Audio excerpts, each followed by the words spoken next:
Well, good morning.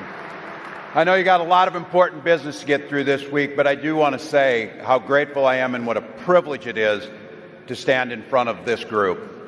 Thank you, President Kelly. Thank you for every single day advocating for the 350,000 heroes that you represent with passion. And to General Secretary Treasurer Lima, thank you. This is an incredible leadership team. I got to use a point of personal privilege and a shout out to your 5th District VP from Bethel, Minnesota resident, Tom Thornburg. Tom, it's great to always see you.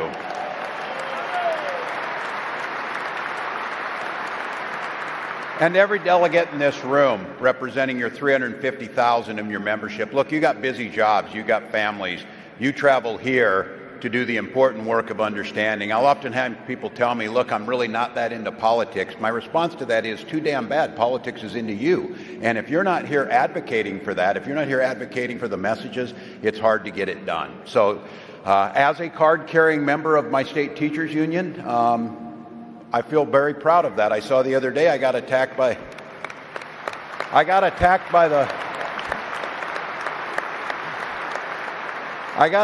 the Wall Street Journal for being richer than my disclosure says because I have 2 defined benefit pension plans.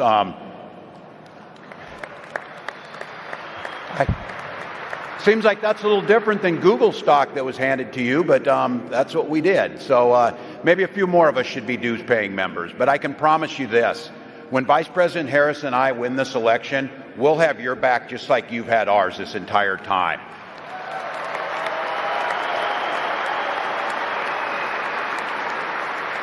And just as I've done as governor and just as the vice president has done, I look forward to working hand in hand with you to deliver for the locals back home, because that's what really matters.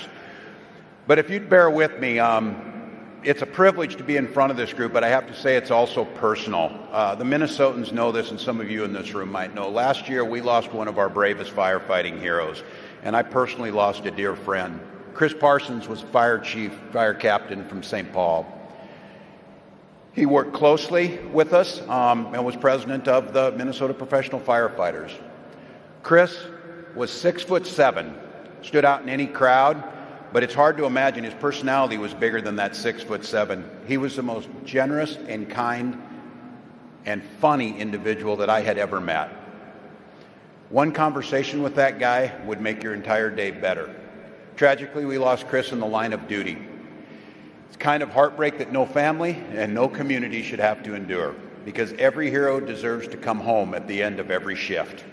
And know this, we see your noble courage. We're forever grateful to you for going above and beyond to keep all of us safe.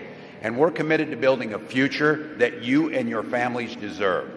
As Minnesota's governor, I was proud to bolster resources for firefighter training and education, to invest in the equipment and the facilities to keep you safe, and to sign the most comprehensive fighter well-being legislation in the nation.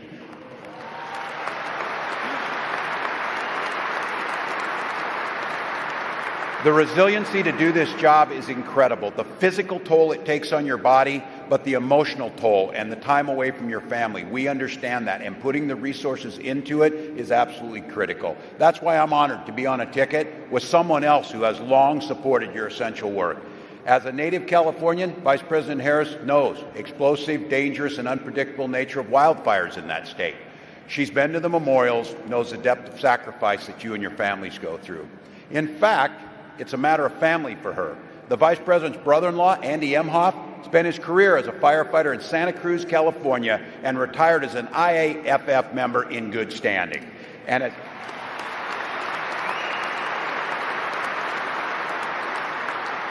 as California Attorney General, and as Frank can attest, Kamala Harris sued the big banks for mismanaging your state's pension fund.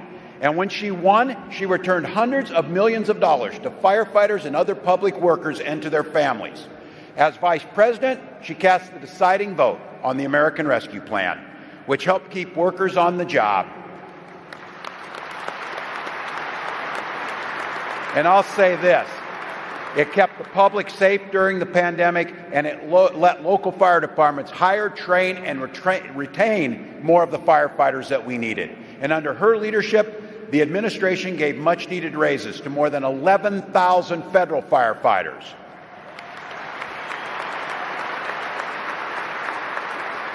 When we're in office, we'll make sure you have all the resources and protections you need to do your jobs and your service is respected and that you come home safe every night. We know exactly who built this country. It's people like the folks in this room, firefighters, police officers, construction trades, teachers and nurses and veterans who contributed their contributions to our nations long after they got out of military service. It was you who built the middle class. And we know that when unions are strong, America's strong.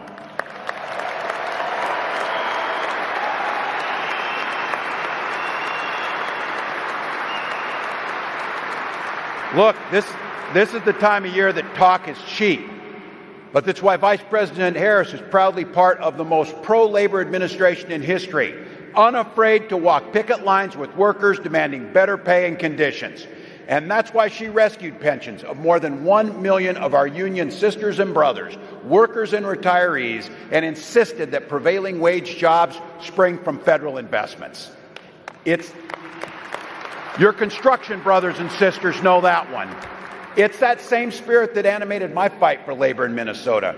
As governor, I signed one of the biggest packages of pro-worker policies in history into law, making it easier for workers to form unions, strengthening worker protections, and banning captive audience meetings.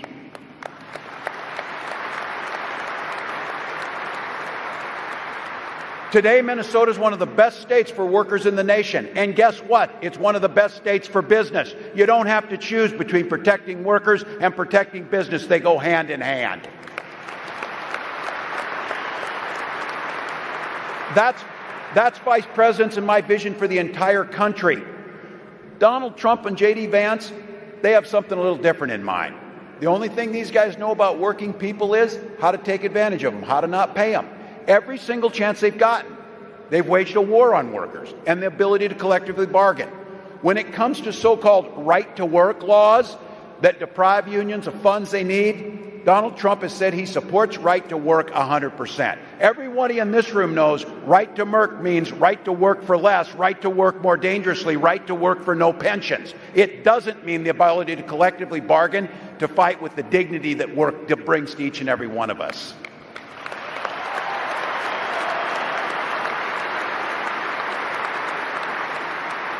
Look, I'll keep saying it. Words are cheap. Actions is all you should care about. Make sure you're counting on what was delivered. When Donald Trump was president, he blocked overtime benefits for millions of workers. He opposed efforts to raise the minimum wage, and he even proposed slashing budgets for federal fire service programs. Those are just simply facts. But look, it's not just what they've done, it's what they're going to do. This is the big thing. One of the goals of their Project 2025 is to screw the middle class, making it harder for workers to collectively bargain, allowing employers to drastically cut overtime or eliminate it, slash taxes for the ultra-wealthy by imposing a national sales tax on the rest of us.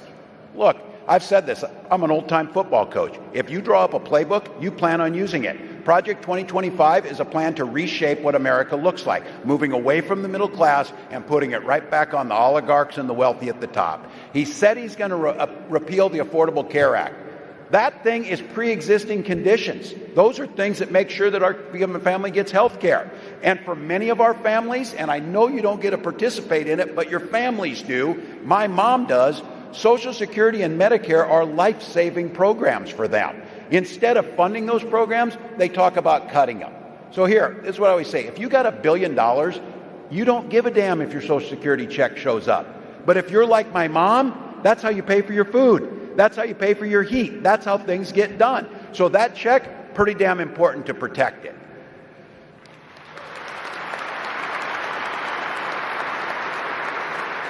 Again, use their own words. This is a guy who told his friends down at Mar-a-Lago, and this is a direct quote. Look, all of you you're rich as hell. We're going to give you a tax cut, while telling workers that wages are too high. That says it all. And again, if you're confused on where you're going to go, think about what impacts you, your life, and your family the most. So let me tell you exactly what Vice President Harris and I will do when we get elected. As president, then President Harris will sign the PRO Act, making it easier for unions to organize. We'll protect safer grant programs. We starting to see intensive heat waves. We'll keep fighting to protect your retirement benefits. lowering taxes for working families, and finally making corporations just pay their fair share. They're doing fine.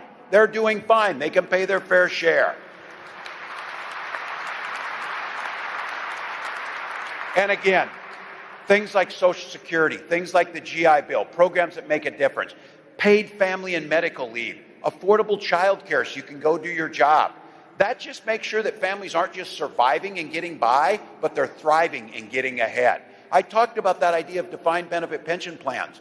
They complained that I had 2 defined benefit pension plans. In 1980, 60% of people had defined benefit pension plans. The middle class was strong. Today, 4% have it, and they're trying to take those away from us.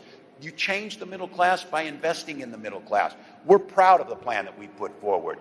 Again, Donald Trump trying to hide from that Project 2025 plan. They're going to use it. They're going to use it. It's written out. They know what's there. And look, they're not going to wait a few years to do it. They're going to get an opportunity to do it. So we know what it is. Donald Trump doesn't want to tell you what's in there. You can look for yourself. You can see what they're trying to do. They go on TV. They deny it. They say that he's not being treated fairly. These are their words. They put it on paper. They're telling you what they're going to do. Kamala Harris, she's ready to hold him accountable on the debate stage. Tell me you're not looking forward to that. Look, I know you're busy. You're going to be watching Monday Night Football or something. But it's going to be good.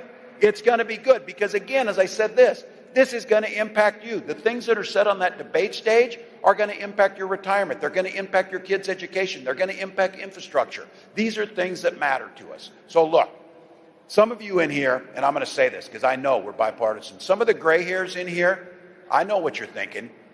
And I remember it too because it's my family. When Republicans used to talk about freedom, they meant it. They meant it.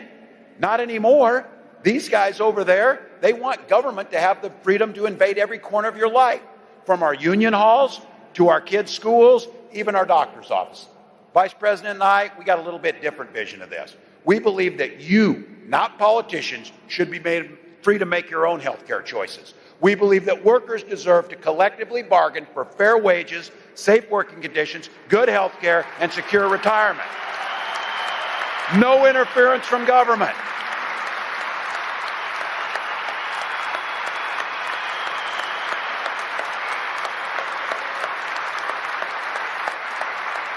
As a union member,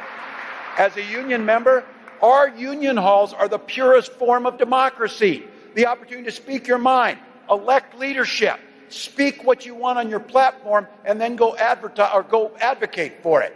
That's how democracy is supposed to work. These are folks that want to make it difficult to do that. Little things. We should be able to make sure that government is there to make sure that corporations have to keep our air and water clean. You can make money and still protect water and protect air. We believe that people should be free to get a good education that puts them into the middle class, not crippling debt for a lifetime. And we believe that our kids should be free to go to school without worrying about being shot dead in their halls. Now, I want to say something about this.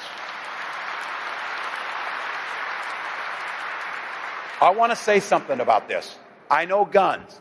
I'm a 24-year veteran. I'm a hunter. I was one of the best shots in Congress, and I got the trophies to prove it. I could outshoot them every year. But I'm not going to stand by and let someone say that this is about the Second Amendment when our first responsibility is protection of our kids. It is not a false choice. We can have and protect the Second Amendment and keep guns out of our schools that are killing our kids and do things right.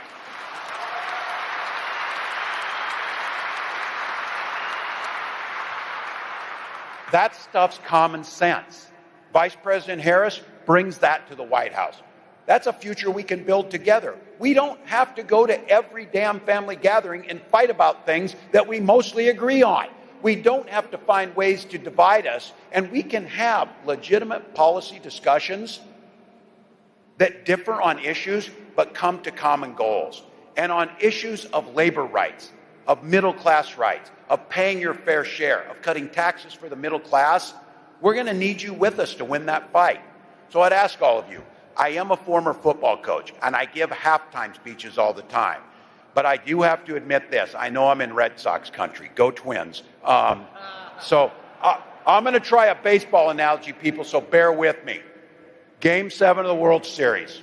We're down a couple runs, but we got the rally hats on. We got runners on base, and our heavy hitters are on deck. We got the hometown going wild.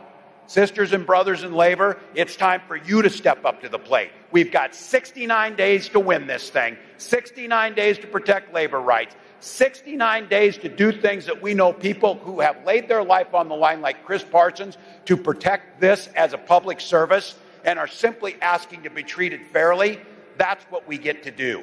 On that 70th day, we wake up and know that the policies that positively impact you are going to become law. That's what we have to believe. So I'll tell you what, our hitters are coming up. It's you.